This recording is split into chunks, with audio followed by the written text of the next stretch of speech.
Nous voulons la paix, nous voulons de la paix. Tolingi kimia na mboka na biso Congo. Tolingi kimia na mboka na biso Congo.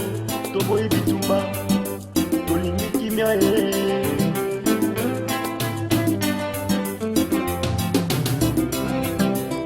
Tolingi kimia na mboka na biso Congo Nzambe bandela Sunga mboka na biso Congo. Tolembi na bapasi, tolembi na bitumba, tolembi mpe banzala, baviole kutu koloba te, bamama na kolela, bapapa na kokima.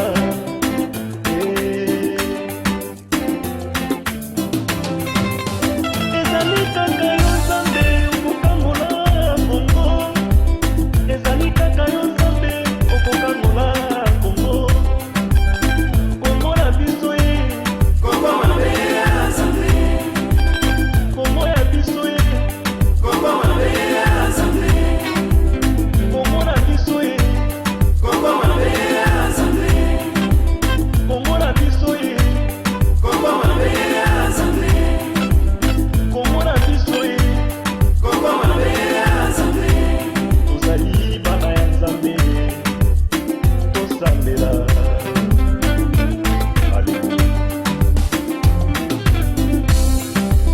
Ata bazamba ezalaka na protection, banyama bibwele baza na protection, me mpona nini biso bakongole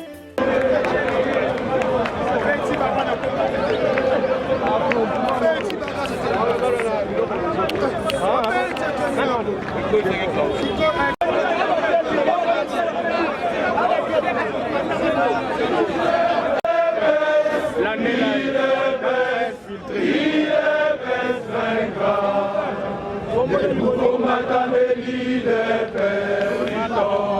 pour la démocratie, la liberté de tout.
Viva! Viva!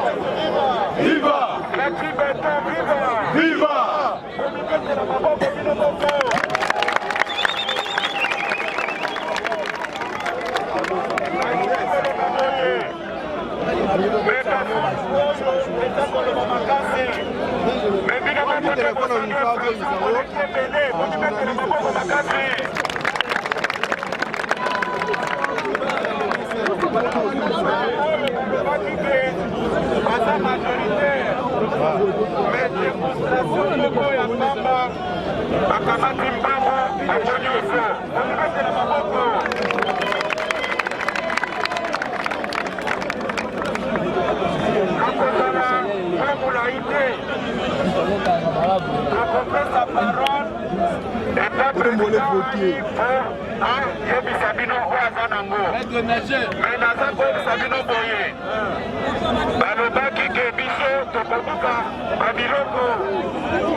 Il nango eza bilan moko ya mabe babomi 3 personnes bamemi passeport vers une destination inconnue et puis 5 personnes sont dans un état critique na kati ya clinique Bondeko balakisa biso eloko biso tobebisi po bayebisaki mokili mobimba ke biso tokobuka biloko tokani malamu bautilize babale réelle po baboma bato ya UDPS yango oyo toyokani malamu bapeti babale réelle bamandaki kokosake biso tokobebisa eloko tobebisi eloko ata moko te tokani malamu yango nazopase parole epa ya président na biso Jean-Marc ayebisa bino makambo mosusu. Maître nageur. Maître nageur.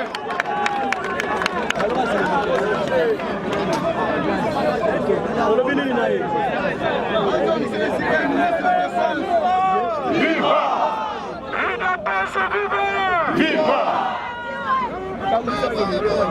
Viva! Viva!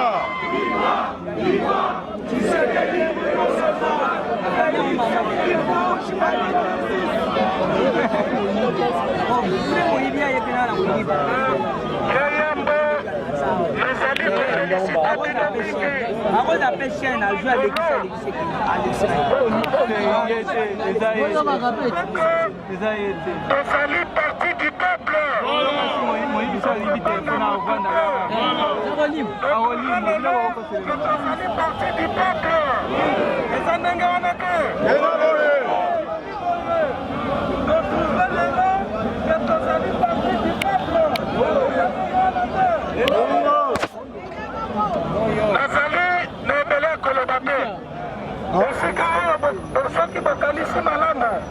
Le 12 novembre l'année passée, Nazalaka, premier vice-président assemblée, Naebisaka Binoa, Maloba Moko. Est-ce que vous organisez un nom? Aussi longtemps que Tozali parti, Ozali parti dans ma conviction. À chaque fois que Bato Tozali n'a pas la coalition, Bakobi Manandela, Biso Tokase, Tokopita Balabala pour les gens qui s'appellent Nandela. Na kaka pe bango likambo mosusu oyo nalingi na répété te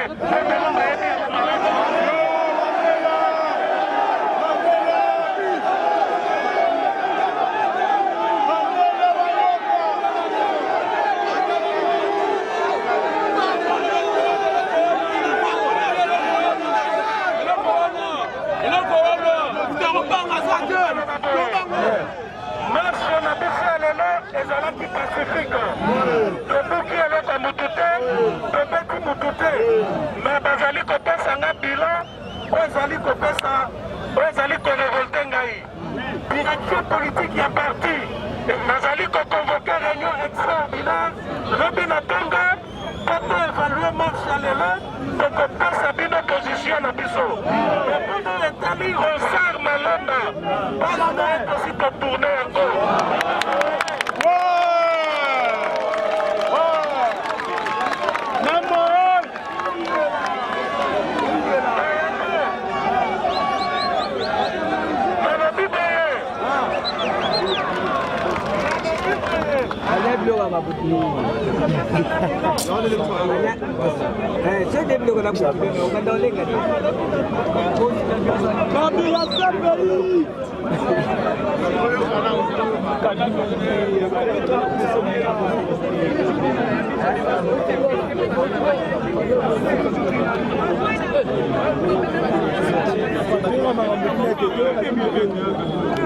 Bonjour Nabalani, sur Penel TV. En tout cas, le 9 juillet 2020, ils allaient 100% réussite. 100% réussite. Il y a une manifestation au programme qui est IDPS pour relaxer la face du monde. On est contre la personne désignée, soit disant prétendre à la présence comme Rossar Malunda. Nous, l'IDPS, compris le peuple congolais, to bimina balabala pour relaxer la face du monde. On est mépris toningi Rosa Malonda te. Parmi les 8 confesseurs religieuses, baby Rosa Malonda te, baby na kimbangu te, na musulman te, na catholique te, na église de réveil te, abimeli wapi. C'est un candidat qui fraîchement n'a pas perdu. Moutoua na Rosa Malonda azalaki parmi les membres du gouvernement nanga. Mais tolali tolamuki c'est la raison pour laquelle aujourd'hui, ils ont un récit total, il y a marche à la face du monde. Tout la qui s'y était, IDPS a toujours une machine, il y a politique à Mbogo Nabiso. IDPS a toujours le pouvoir et par contre démarrer le pouvoir. On a jamais Kabunda Kaboun, Abeta qui s'est établi. IDPS au pouvoir aujourd'hui, IDPS au pouvoir demain, IDPS au pouvoir éternellement. Pour notre bilan, il y a des gens qui ont été bakoufi, donc on peut savoir que les alikoya, na pesi na bakamina biso. Merci mingi na pesi la peuple congolais parce que c'est mobilisé qui comme un seul homme pour barrer la route na candidat qui ndokyo ba bimi biso Rosa Malonda. Oh, Ambongo, très un cardinal par erreur. Yo, tant Kabila qui président liboso mboka o malumalu. Azaki Muswahili pour mes alaté. Ngoyi Mulunda azaki Muswahili pour mes alaté. Nanga Muswahili pour mes alaté. Mais comme l'époque a Fachi, pas de candidat au Kassaïté. Et ça n'a pas nini. Il y a un besoin de lobby, qu'on le veuille ou pas, ordonnance soit le pas chef de l'État, parce que le peuple est souverain. Tant que le lozali constitutionnel, article 5 de l'OBI, le peuple est souverain. Chef de l'État soit présent de l'eau et à la volonté d'une personne. C'est la volonté de Dieu tout-puissant, le peuple congolais, au Bassali était le Félix Antoine Tshisekedi, chef de l'État. Pour la besoin d'aller récit total, je remercie le peuple congolais, je remercie les combattants et combattantes, au Balaxé la face du monde, Baboyi, la candidate désignée à l'Assemblée nationale, je ne peux pas battre FCC. En tout cas, FCC, Bazu na bango nyonso, bazu Assemblée nationale, bazu Sénat, bazu nyonso, mais babosani ko za justice. Et puis babosani ko zwa pour article 5 le peuple est souverain. Peuple a dans ngamba FCCT, yango to l'accès à la phase du monde été, IDPS a une machine politique, IDPS à la base solide à la phase du monde ba monyango pour na biso ezali récit total pour le peuple congolais, c'est pour barrer la route. Na Rosa Malonda, les candidats pour la FCC. Merci à combattants, merci à peuple congolais, merci à Bandekonanga Nyoso, qui est dans le mot d'ordre de Pessamaki, dans parti cher, il y a Condé Tshisekedi, Union pour la démocratie et le progrès social. Merci à Kaminyoso, merci à Balié, merci à mouvement citoyen, merci à Filimbi, merci à Lusha, merci à Fang Djongon, na Bao Baninga Abiso de participer qui na marche à l'eau, c'est 100% réussite. Que Dieu bénisse la République démocratique du Congo, que Dieu bénisse le président Jamar Kabunda Kaboun, au Benga la fidélité pays, que Dieu bénisse le secrétaire général Augustin Kabouya, la personne qui gère au parti au quotidien, que Dieu bénisse tout le peuple congolais, combattants et combattantes, na Bao Baninga, mais ceux qui ont besoin de contacter Ngaï, Bobenga plus 243 81 99 18 616 plus 243 81 99 18 616. Je suis sur WhatsApp. Que Dieu bénisse Ndekolanga Alebitenda na Belgique Bambo Tebele, Ndekolanga Sédu Kisika Bambo Tebele, maman Nangaï Marie-Josée Nakati ya Suède Bambo Tebele, maman Nanga Pinga Tumba Bambo Tebele, na Bao Baninganga na Bao Baninganga te, to mona mina mikolo ezali koya, Nzambe apambola bino. Bango moko batali ndenge toleka. Kuna mupanzi hapo micro ekotambola kuna. Bango moko batali koleka na biso. Voilà. Na ebele toza po toyaki balobaki to biso to na batu bango eloko basala kawana ba okokate biso pe tokobimisa ba. Hôtel de ville boyaki, ministre intérieur aboyi, mais balobi bino IDPS parti au pouvoir, boto cité Papa, est-ce que makambo kopoyo eza lelo? Bana IDPS eza pouvoir tenanu bandima eloko na biso ke ezalaka bien te po ba bike to bundelaka bana mboka busolo. Biso force dipoke tozalaki wana pona kopekisa bato basalaka mobulu. Bango na bango kaka baluki trouble po ba wela biloko bandako na bango. Eza batu na bango moko ba bo. Eloko nini yo peuple azali ko réclamer? Peuple azali ko réclamer batu na bango bazotia Rosa Malonda to ebi bango bakombo na bango tolinga koloba bango te po epesaka motema pasi donc biso ti siko di Congo ti bomonaka biso beto sekaka te mais toyebi ke te miyibi bakimi te baza nanu mpona koamvute biloko soki Rosa Malonda longwe te nini lisusu bokosala si toza yo moni toza na bandako toka na nzela ti toza na banzela yo moni te toza na nzela pesa ndeko aza na si lobi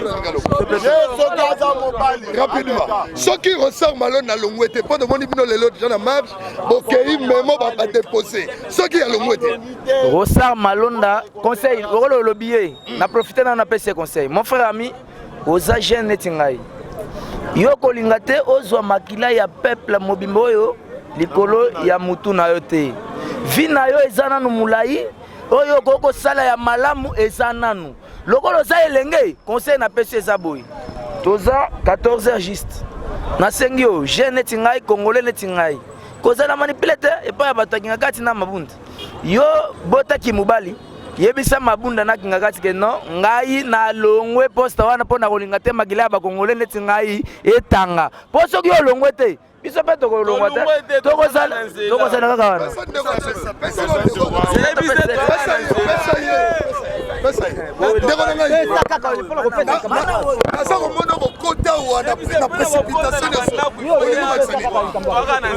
eloko liboso nangi na rappeler biso eloko moko politique à Congo na biso so pesa biso ba révélation na ba vocabulaire na ba terre masika chaque semaine makambo Jean-Marc Kabunda longwe semaine solo loi mina kuwe sakata semaine lundi ministre justice c'est là aux réponse te bisa ki bandeko wana ke babulaki ke biso to beta bango je ki zoba zoba so mpana neti kaka na obela mais en réalité na obela te mais ba so bigogo ba comprendre te biso to ke na brutalité te lentement sirema to beti biso couper zo simba na l'action le mo liboso oui bi to ke na procès moko ya ndeko na biso moko boya ba bi biso ba terme moko ba vol malin détournement intelligent ba biloko ne so manakisha sana oui biso pe moko ya proposition ya loi ya Amina kwana to ba ke bango ba sala retrait loko wana facilement du fait que ba renvoyer on a session musu so mon frère na ko apprendre que to ko benga on retrait moko pe intelligent baboy ko ndima na bango de fait d'ambisu bo mambo mais na nenga kuzu boro ne ko tala ko bimate pe ko sala mapete e ko songa tela ne na bisa yo le bonne mukolango population congolaise okufa nel doit bango ne leki wana kangala wala beso oui balobi boy bola nanga bien balobi na vacances parlementaires ba profiter ba que de relaxer peuple les bien fondés à loi on a pas ba rezonga nango na session prochaine mais to boyita bayana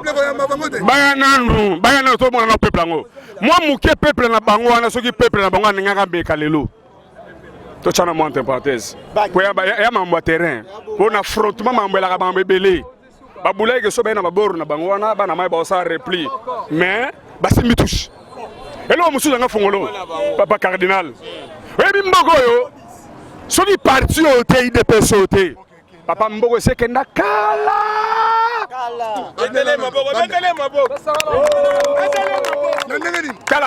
to comprendre oyebi na kata ndako soki papa na mama bazali eke mama zo jouer rôle na ete asala musala ménage na kata ndako te papa sotali ke bano bakola nzala papa salani papa ba kota na makusa pa lambela kisi merke note malgré moi qui sakata no metika ngana sala pe bana bale mukolo vie sani mukolo pesa ni ekena ngo enenge mo na ba opposition lelo ka zela nanu yo kala ngana ngana ba place wana pour na bi ko bana que vous êtes les partis au pouvoir encore vous êtes dans la rue kasi na répondre yote soto moni mama o sala mamongo te papa fosani wana repose sozi eloko musu abeso ko révélation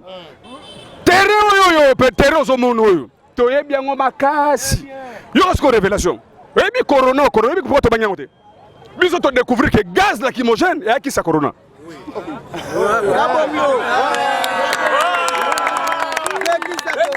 na so biso solo les faits so ba beti yango et kotio les faits ozo consola o bo mais se bimi corona pe na maye population ko banga le susute yaka qui sa corona personne ni emonani on comprend nenge to beti boy objectif ministre intérieur te ko ta songi te ministre intérieur ministre na biso yo kana biso le robot journaliste ministre intérieur ministre na biso même conseiller ezali premier ministre gouverneur de la ville boy bika nenge le kana mutu na bango mais yebe na ministre ko mettre point de vue ta muso ngeza la kaka minimiser mais pour mon na jeu politique ya makasi de pesa machine politique yo mo te que terrain ya ki polele Normalement, il fallait pas empêcher toi de balabala. Mais tu continues à balabala. Mais tu t'es molli. Il y a les gens intervenant pour les pommes qui ont dit marche. Na tout dans la question monsieur yo oza obligé à tout dans la question dans la question mais tu autres intervenants pour nani pour mon biso to job marche et ça la mito et ça ni comme VPM VPM na carte n'est pas bêti biso peut te bêti carte na biso tu atteindre l'objectif na biso to tika la population comprendre ça bonne note que et là on ni et ça la merci Retourner souka pour d'abord à te clôturer d'ailleurs pour tore de père au père ma demis nini si la demis c'est bandagi il faut pas si là donc souka wapi na coalition FCC cash ndeko yoka na sepela ngo truc quelque chose tika papa biso to wela na biso biloko na nzungu te on comprend to wela biloko na nzungu te mais to yoka ki bango ba te passer ba tapage oh nous sommes prêts pour la cohabitation nous sommes prêts pour la cohabitation oh papa yo za na mosi akata parler moi je suis on a zoganga ka hotel faut tika libalo alinga tindi ko yoko tana kata parler so biloko bimise te yembo si so monika koki akota yemoko abimisa biloko akende esili pour la question déposer mais mon abiso nde bato wana baza contre pouvoir en place babani ko déranger biso Janine Mabunda oyo azosala ya koboya vie sociale ya peuple congolais ozokosa mama po ta ya kotelemela vie sociale eseleki Fachi azokende na bino malembe yeba ke vie sociale ekotenir na mboka oyo pe mwana mboka Fachi akosala ke peuple na ye se retrouver. Merci, on a zaki na nanga bisa ba congolais boy droit ya na yo soko défendre yango te mutako bundela yango azate donc peuple congolais bisiko zali faut comprendre le moko Congo est un héritage ya Kabila te ni à famille na ye Congo est un héritage na biso nyonso donc nous avons le droit de le défendre. Ceux qui t'ont su déjà, l'issue moko comme la maramuna biso, toko kengela yango, l'issue na biso ta la maramuna biso comme ne fati. Na moko to viva gratuité te muta même la biso gratuité fati. Na moko to mona place ba kanga directeur à cabinet te muta kanga fati. Na mboka o, na to mona place ba longola magistrat na sera mukete ba commissaire na 4e, na 4000, muta mati salaire ba magistrat fati. Donc hier to soutenir Tina Suka. Kabila alinga te akokende. C'est un message ce pays tozomona bazotinda ba plainte ba se plaindre pour contre monsieur Joseph Kabila. Ils ont plus de 3500 contre monsieur Kabila. Est-ce que ce pays est en capacité ya kanga Kabila te? Kanambe oyo azonyokola bato na pouvoir na ye pendant 18 ans anyokoli kaka lelo tala oyo eza onga na moni ntango Carl Lewis azobwakela bato na lokotaki yango comme preuve président Fachi oyebi ke oyo aza combattante na yo longola bato oyo bakobebisela makambo na yo mpo ntango biso tokobanda kobanga obie kolemba moyen bango babanga ke peuple etelemi eza te biso tozana besoin olongolela biso Karine olongolela biso Kasongo olongola na Carl Lewis tozana besoin ya basoda ya Kabila te lelo bazalaki na machette na sima ya église ya Soni Kafuta babere rouge ya PPRD azwaki mbongo 40 000 à chacun mais tala volonté obiso tozana totamboli gratuitement pona bolamu na biso na bolamu na yo président de soutenir yo tout na souka lundi tozana nzela bato wana nyonso bazo agir nga na condamner bango te nga nazo condamner directement Kabila wana c'est une personne à condamner à lapider même parce qu'il n'est pas une personne à se réconcilier avec. Nous devons soutenir, nous devons retourner dans nos droits. C'est notre devoir. Peuple congolais, nous ne pouvons pas lâcher. Il ne faut pas tout lâcher. Le Lochadar Azo Piolola, Afongola Mangana Yazolo, n'importe quoi. Lui n'est pas un intouchable dans ce pays. Minaku Batouana Nyansu, Baza Baza, tout le monde a valeur. Baza tout le monde a tanga makasi. Moment la Kabila tangate. Kabila a manipulé toujours Batouana Nyansu. Azo manipulé Bango. Bazo ça la preuve. il y a l'éducation besoin à l'université. À quoi sert bon les études dans ce pays? Ils ont étudié pour défendre les Congolais. Ils ont étudié pour défendre les valeurs républicaines. C'est la raison pour laquelle ils sont aujourd'hui politologues. Il y en a qui ont fait les docteurs, donc vous-même vous savez. Alors, à quoi sert leur impartialité à la tête du pays? Nous avons besoin de personnes mesurées à la tête de notre gouvernement. C'est un peu ça, trop c'est trop. Depuis Mobutu, les souffrances continuent. Il y a toujours la persistance. À quoi sert bon de vivre avec ces genres de personnes dans la coalition? C'est pas ça. Dans la coalition, l'on s'est tous assigné les objectifs qui peuvent amener le changement dans ce pays. Mais nous trouvons que ces coalitions n'aboutissent à rien. Parce que le peuple continue toujours à souffrir. Ils se protègent qu'eux-mêmes, ils s'enrichissent. Où sont nos valeurs au juste? En tout cas, j'appelle le peuple congolais à la mobilisation, à l'éveil patriotique, parce que c'est le patriotisme qui prime dans ce pays. Si nous lâchons, ces ennemis vont nous combattre. En tout cas, nous avons besoin de combattre tout esprit machiavélique. L'esprit qui veut pervertir notre pays. Hein? L'esprit qui peut pervertir notre pays. Nous devons le mettre à côté, se mettre en obstacle. C'est un peu ça. Nous avons beaucoup étudié.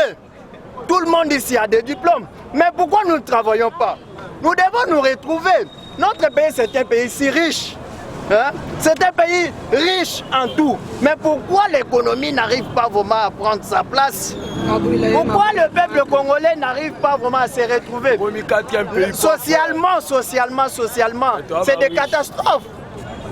Où est-ce qu'il peut nous amener cette transformation-là, peuple congolais? Totalement, Tofongola Missou, Congo Eza Yabiso, Congo Eza Yabiso. Lundi, tu as soutenir les autres à la Mouka. Marche na bango to parce que nous soutenir le peuple congolais, c'est-à-dire qu'ils ont un objectif na biso. Nous soutenir biso to Holandais na sima pour défendre les valeurs républicaines. Je vous remercie. Moi je m'appelle Jacques Ilunga Chitempa Tchabeya. Je suis combattant IDPS. Né IDPS, grandi IDPS. Notre lutte est pour l'union, pour la démocratie et le progrès social. Mais j'ai un message à lancer à son Excellence, Monsieur le Président de la République, que le pouvoir est un contrat social. La vie en commun dans un État implique que le peuple soit souverain. C'est le peuple qui choisit l'exécutif, le président de la République. Cette souveraineté est indivisible et inaliénable. La marche est pacifique et constitutionnelle. Cette journée, c'est une journée où on a manifesté la démocratie directe. Parce que la démocratie est un régime politique dans lequel le peuple exerce sa souveraineté lui-même sans l'intermédiaire d'un organe représentatif. Vous voyez maintenant aujourd'hui, je suis vraiment torturé. Mais IDPS, on avait objectif. Notre objectif était seulement d'atteindre jusqu'au palais du peuple. Et nous sommes arrivés. Bien sûr qu'on ne peut pas condamner la police, c'est un maintien de l'ordre et impartial. Alors, mais nous sommes contre un parlement dictateur. Ces parlements qui sont en train d'évoquer des lois pendant cette période où il y a l'état d'urgence, état de guerre sanitaire qui a touché le monde entier. Nous touchons la Constitution par l'article 218. On dit qu'aucune révision ne peut intervenir pendant le temps d'urgence, le temps de guerre, le temps de siège, pendant l'intérim à la présidence de la République. Et lorsque l'Assemblée nationale et le Sénat se trouvent empêchés de se réunir ensemble. C'est ça la Constitution. Nous sommes dans un état d'urgence. Et à l'époque, nous sommes aucune révision constitutionnelle. C'est pour cela on a remarqué quelque part, on veut escamoter les chefs de l'État, la magistrature suprême. Mais cours et tribunaux, c'est une loi organique. On ne peut pas les modifier. Cette loi organique, pour les modifier, il faut qu'il y ait une révision constitutionnelle. Mais pourquoi il y a toujours des précipitations à l'FCC? FCC, nous le savons, ce n'est pas un parti politique, c'est une plateforme électorale. Mais nous voyons là-bas la majorité. Nous sommes en coalition avec vous. Pourquoi vous devenez toujours nos opposants? C'est une question que nous devons savoir. Tandis que vous êtes au gouvernement de l'État. Papa, nous sommes dans un état de droit. Un état de droit est un système d'organisation des sociétés dans lequel l'ensemble des rapports politiques, sociaux est soumis au droit.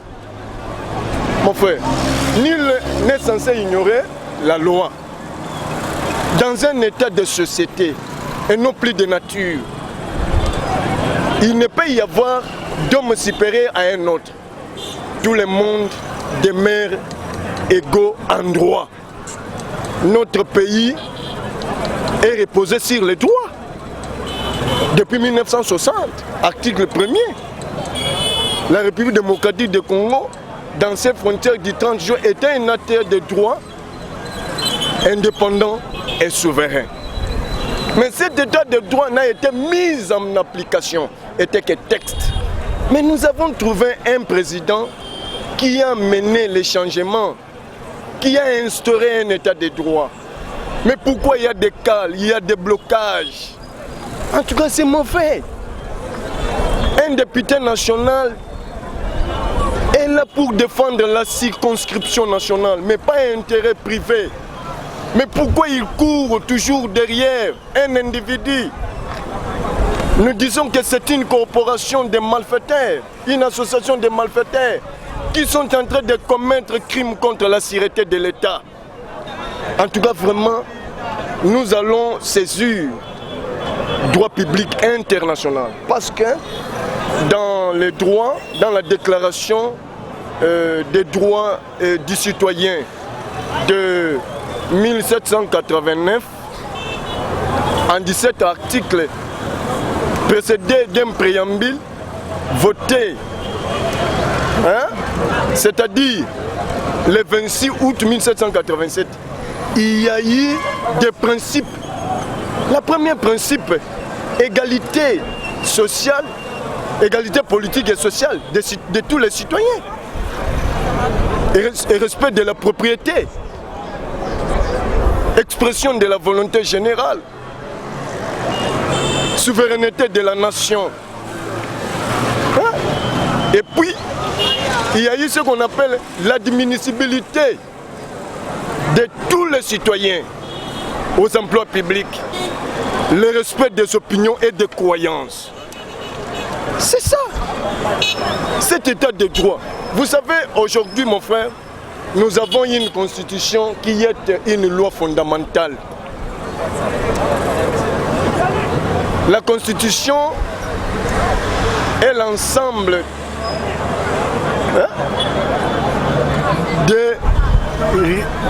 des règles qui établissent la forme d'un gouvernement. Et règle les rapports entre le pouvoir exécutif et le pouvoir législatif. Et détermine l'organisation des pouvoirs publics.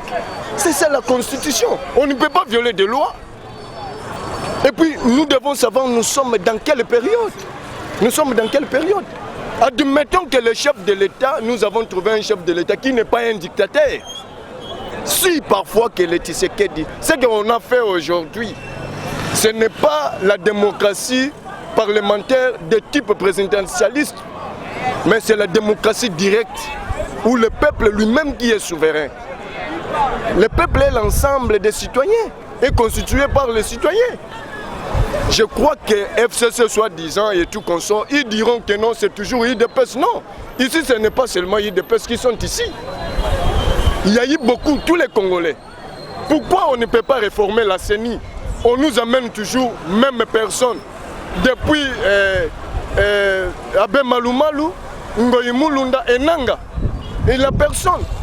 Il y a des vices de procédure à la CENI. Pour qu'il y ait un président de la CENI, il faut les membres de la société civile. Société civile n'est pas seulement confession religieuse et tout comme ça. Il y a aussi des ONG là-bas. Il y a eu des initiatives. C'est-à-dire, quelque part, s'il y a eu des violations des lois, nous devons accepter. On a accepté de faire avec vous la coalition. Nous devons travailler ensemble pour servir l'État congolais parce qu'il y a la continuité de l'État.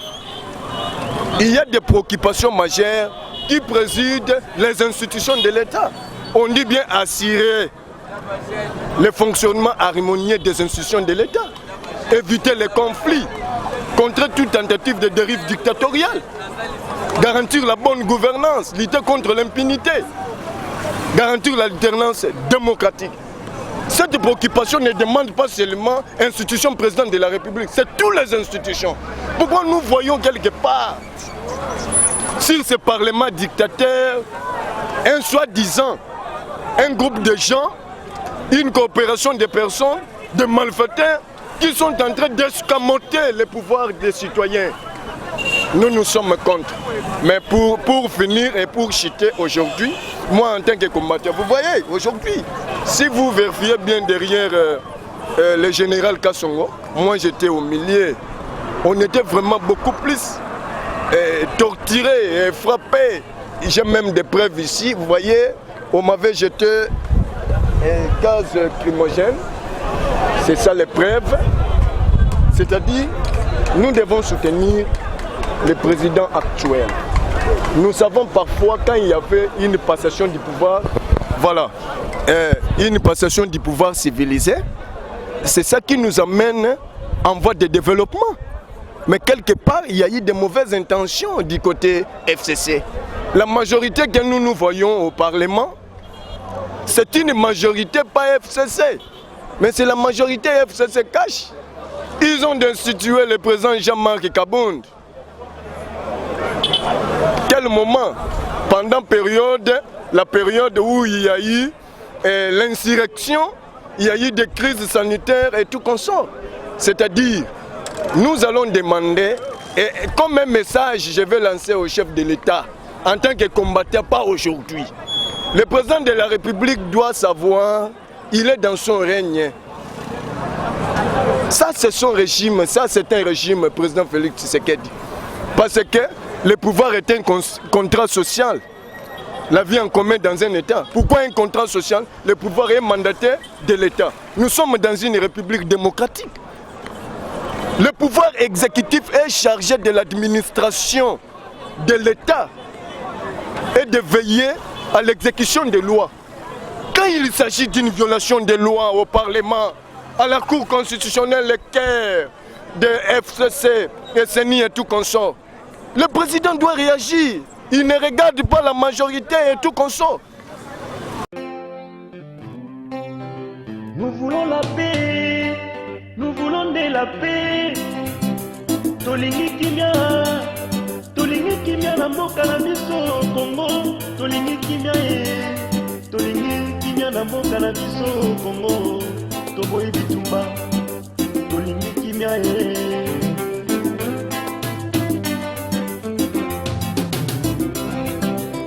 Tolingi kimia na mboka na biso Congo Sange bandela Sunga mboka na biso Congo. Tolembi na bapasi, tolembi na bitumba, tolembi mpe banzala, baviole kutu koloba te, bamama na kolela, bapapa na kokima.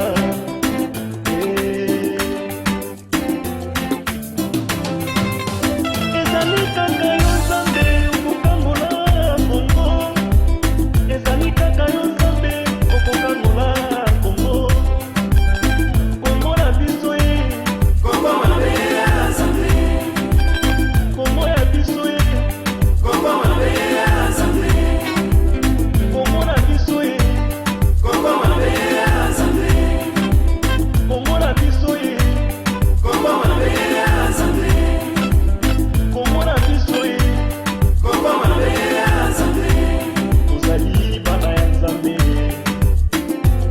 bandela